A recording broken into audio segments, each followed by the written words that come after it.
श्लोक 75. व्यासप्रसादाच्छ्रुतवान् एतद्गुह्यमहं परं योगं योगेश्वरात् कृष्णात् साक्षात् कथयत स्वयं. अर्थ, हा परमगुह्य व योगरूप संवाद मला म्हणजे संजयाला केवळ व्यासप्रसादामुळे प्रत्यक्ष योगेश्वर श्रीकृष्ण कथन करीत असताना ऐकण्याचा योग आला आहे आणि मी तो अत्यंत मनपूर्वक सुद्धा इथे ऐकलेला आहे, असं संजय राजा धृतराष्ट्राला सांगत आहे. विवरण पाहूया. संजय राजा धृतराष्ट्राला पुढे सांगत आहेत की भगवान श्रीकृष्ण व महात्मा अर्जुन यांचा हा संपूर्ण संवाद मी स्वतः श्रवण केला आहे आणि तो जसाच्या तसाच आपल्याला सुद्धा कथन केला आहे. आता या संवादात काय आहे तेही मी आपल्याला सांगतो, जे उपनिषदामध्येही सांगितलेले नाही. ते परम गोपनीय ज्ञान मला केवळ महर्षी व्यासदेवांच्या कृपेने ऐकण्याचे परमभाग्य लाभले.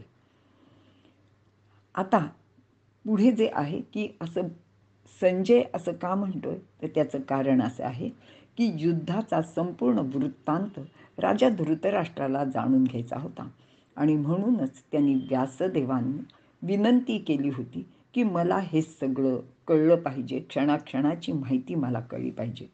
मग व्यासदेव धृतराष्ट्र राजाला म्हणाले की मी अगदी काही काळापुरती म्हणजे ह्या युद्धाच्या काळापुरती तुला दिव्य अशी दृष्टी देतो आणि ती माझ्या तपस्सामर्थ्याने तुला मला देणे अति सहज शक्य आहे. पण इथे राजा धृतराष्ट्राच्या मनात लगेच विचार येतो की या युद्धात आपल्या प्रिय पुत्रांचा मृत्यू होणार आहे आणि यातल्या आपल्या एकाही मुलाचा मृत्यू किंवा अनेक मुलांचे मृत्यू किंवा आपले जे जवळचे लोक आहेत त्यांचा मृत्यू पाहण्याचे जे काही दुःख होईल ते सहन करणे शक्य होणार नाही. आणि ह्याच भीतीने केवळ त्यांनी मला दिव्य दृष्टी नको, पण तरीसुद्धा मला संपूर्ण वृत्तांत कळेल अशी काहीतरी तुम्ही व्यवस्था करा, अशी ही विनंती व्यासदेवांना धृतराष्ट्राने केली होती आणि मग व्यासदेवांनीही ती मान्य केली. आता नेमकं हे कोणाला सांगायचं असा प्रश्न होता. म्हणून व्यासदेवांनी राजा धृतराष्ट्राचा अत्यंत विश्वासू असा जो सारथी संजय याची नेमणूक केली आणि संजयाची माहिती आपण ह्यापूर्वी पाहिलेली आहे आणि त्याला रणांगणावरची प्रत्येक गोष्ट धृतराष्ट्र राजाचे महालात बसल्या जागी दिसेल अशी दिव्य दृष्टी दिली होती. आणि अगदीच ह्याच व्यासकृपेनेच संजयाला कृष्णार्जुन संवाद सुद्धा ऐकायला मिळालेला होता आणि त्याचबरोबर अर्जुनाबरोबर विश्वरूप दर्शनाचाही त्याला लाभ झालेला होता. आता जीवाचा भगवंताशी जो नित्य संबंध आहे त्याचे नाव योग असे आहे. ही नित्य योगाची ओळख होण्यासाठी कर्मयोग, ज्ञानयोग इत्यादी गोष्टी गीतेत सांगितल्या आहेत.